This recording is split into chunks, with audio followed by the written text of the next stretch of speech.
Les organisations syndicales du Biterrois main dans la main pour contester la réforme des retraites. Parmi les manifestants, des cheminots comme Sylvain, contrôleur depuis 19 ans. C'est son 24e jour de grève et sa motivation est intacte. Moi j'ai 38 ans, aujourd'hui la retraite c'est loin, mais la retraite on la veut avec des conditions dignes de notre fruit du travail de toute notre carrière. Et aujourd'hui ce qui est proposé c'est tout à fait inacceptable.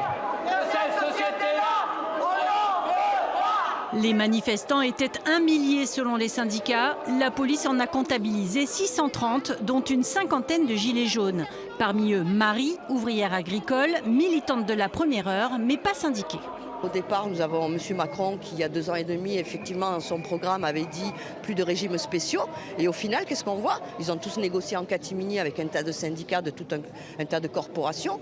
Eux vont garder leurs régimes spéciaux et nous allons être les seuls à être impactés. C'est pas normal. Enseignante spécialisée depuis 25 ans, Mathilde fait aussi partie des catégories touchées de plein fouet par la réforme. Le montant de sa pension, l'âge de son départ vont changer, mais elle craint avant tout une forme de privatisation des retraites, creusant les inégalités. La France a été longtemps un pays qui a résisté à cette privatisation des droits et je crois que vraiment là c'est super important qu'on soit tous mobilisés pour dire que non, ce n'est pas le système ni la société qu'on veut aujourd'hui.